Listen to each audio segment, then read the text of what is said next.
RMS कारपाथिया एक ship था जो ब्रिटिश शिपिंग कंपनी का था और इसका उपयोग यात्रा और मालवाहन के लिए किया जाता था।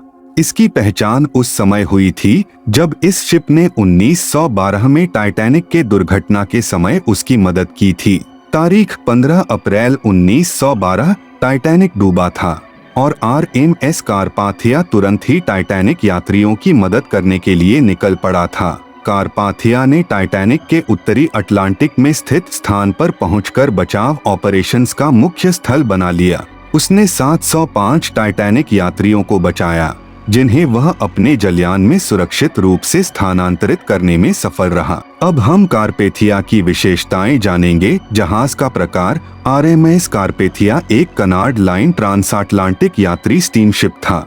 निर्माण और लॉन्च। जहाज का निर्माण इंग्लैंड के न्यूकैसल में स्वान हंटर और विघम रिचर्डसन शिपयार्ड द्वारा किया गया था। कारपेथिया को 6 अगस्त 1902 को लॉन्च किया गया था।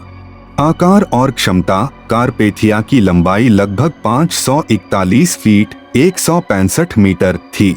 इसका सकल टन भार लगभग 13,600 टन था। जहाज की यात्री क्षमता लगभग 1,710 थी। प्रणोदन। कारपेथिया 2 चौगुनी विस्तार वाले भाप इंजनों द्वारा संचालित था। सेवा इतिहास। टाइटैनिक से बचे लोगों को बचाने के लिए प्रसिद्धि पाने से पहले कारपेथिया मुख्य रूप से एक यात्री जहाज के रूप में काम करता था।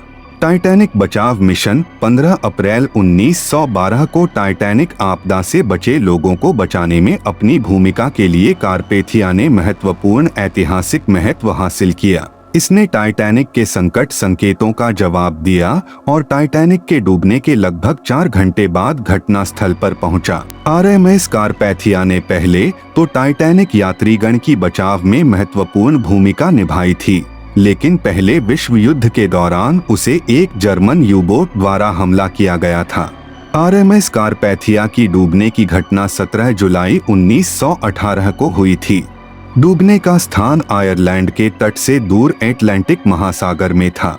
जब दुनिया युद्ध के दौरान बड़े हिस्से के नागरिक जहाजों को जर्मन यूबोट्स ने अनियमित अपशब्द जलयुद्ध अभियांत्रित की थी, तब कारपेथिया भी युद्ध सेवा के लिए अनिवार्य किया गया था। जर्मन यूबोट U-55, जिसका कमांड विल्हेल्म वेरनर था, ने RMS कारपेथिया पर 3 टॉर्पीडो चलाए।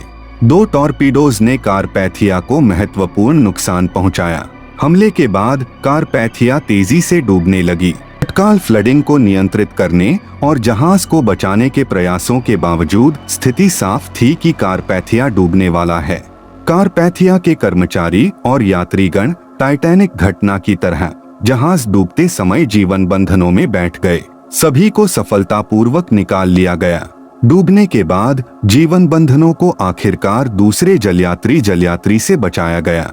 RMS कारपेथिया की डूबने से इसकी सेवा का समापन हुआ और उसके इतिहास के एक प्रमुख अध्याय का समापन हुआ। युद्ध के दौरान कारपेथिया का डूबना इसकी विरासत में दुख की एक और परत जोड़ता है, जो संघर्ष के समय नागरिक जहाजों के सामने आने वाले खतरों को उजागर करता है। कारपेथिया को टाइटैनिक आपदा का जवाब देने और 1912 की उस भयावह रात में जीवित बचे कई लोगों की जान बचाने में निभाई गई महत्वपूर्ण भूमिका के लिए हमेशा याद किया जाएगा। तो दोस्तों, यही पूरी वीडियो थी। अगली वीडियो के साथ बहुत जल्दी मिलेंगे, तब तक के लिए धन्यवाद।